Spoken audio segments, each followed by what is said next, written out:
What's good, Elevators? It's your boy Elevation here with another episode of the JBP Elevated, where we speak on the Joe Budden podcast and all of his co-hosts on and off the pod. At this point, do we even care, guys?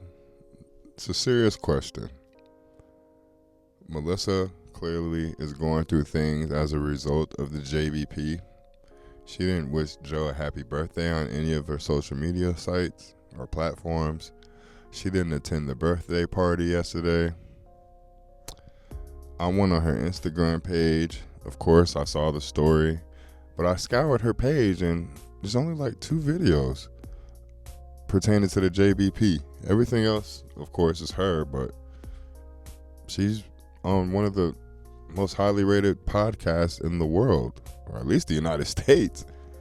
And she doesn't advertise it or promote that she's on one of these shows. She's done, guys. She's done. And it's not a them thing, because a while back, whenever that Ozempic shit got brought up, the way she handled that let me know the main reason all the guys up there are frustrated with her. Yeah, it's a simple question. Mel, Ozempic use, were you using it for underlying dietary symptoms? Were you using it for underlying medical issues? Because it's prescribed for diabetic purposes.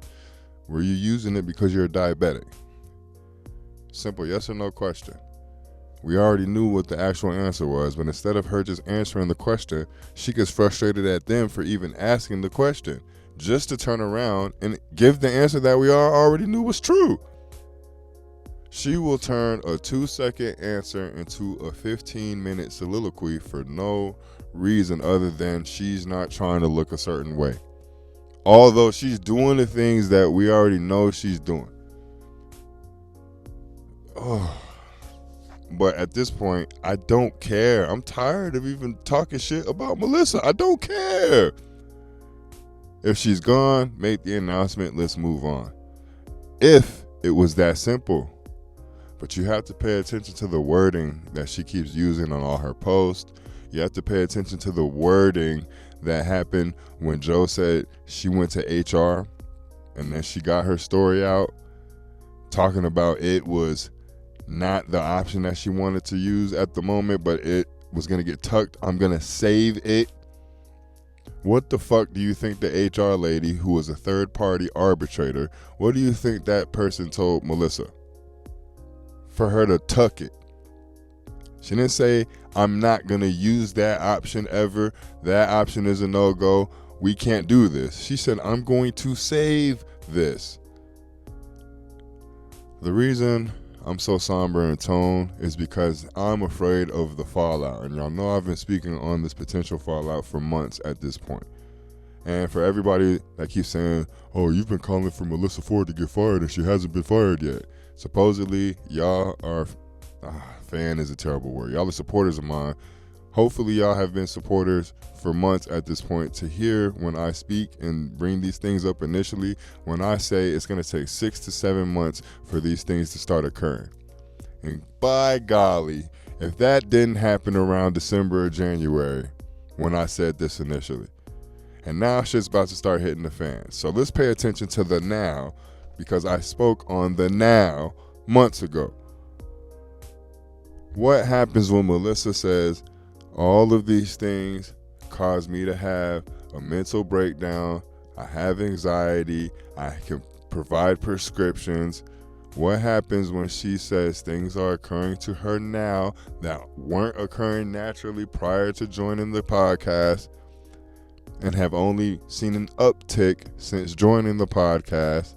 You have to pay attention to the words. If you'll go back on the catalog, you'll see a video where I spoke on her initially saying that she thinks Flip needs to go to anger management. And I advise you, the higher-ups, to send him to anger management. I spoke on it then. Anytime someone feels that they can dictate your movements outside of the pod or outside of your job, pertaining to your job, that is a bad thing. And you need to look at them as an enemy. I would have been looking at Melyssa as an enemy way back when. Rightfully so. In her mind, rightfully so. The guys could simply tell her, Melyssa, you don't take accountability. You're a fucking liar. It's hard to converse with you as a direct result of that. But they won't tell her that. They'll egg her on. They'll pile on. And now it's getting the adverse effect.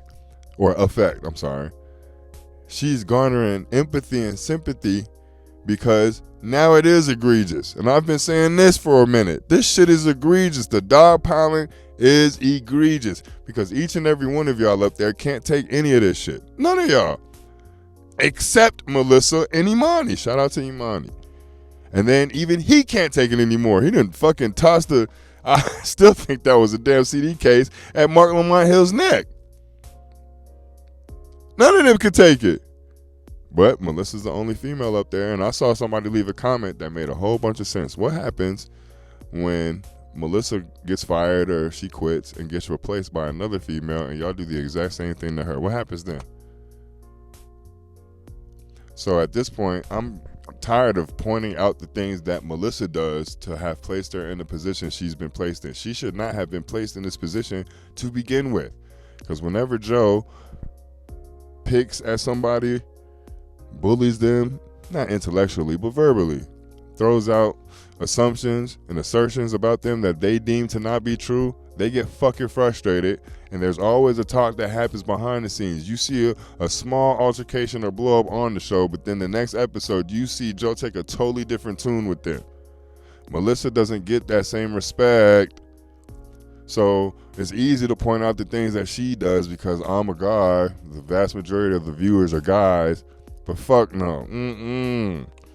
Let's worry about the aftermath, because even if she comes back, it will never be the same. But during all of this hoopla, I don't know how to say that word, we're not paying attention to the ones that we need to be paying attention to. Shout out to Ish. He was at the party. It even looks like he brought his lady to the party, and he looked happy. I'm here to support my man. Pause, because y'all be thinking crazy. Imani was there. Erickson was there. Parks was there looking dapper than a motherfucker. I see you in the white blaze. Where the fuck is Flip? And I know. He had prior engagements. He told this, and he said he wasn't going to beat it. Guys, I don't give a fuck. Everybody was at this party last year. Everybody knew Joe had been speaking on this party for 2 months, and I know they know because we, the audience, know because we're making comments about it. Stop speaking about this party. And we're so uber focused on Melyssa because it's obvious she's missed pods. But Flip is there, and he's been checking Joe a whole lot more lately. But I know the reasoning behind that. But sorry guys, this was a teaser. You got to go to Patreon to get that type of content. Like the video if you like the video. Subscribe to the page if you haven't. If you have, you already know what it is. You already know how we rocking. Melyssa, sorry for the months I spent kicking your back in. I didn't know the play. I didn't try to view it from the perspective of a woman. I always viewed it from my own perspective. But I salute you if you are trying to venture out. I salute you if you are done. Salute you if you come back, get a bag, and have a completely different attitude towards these niggas. Fuck these niggas. But anyway, I'll see y'all soon, man. Peace.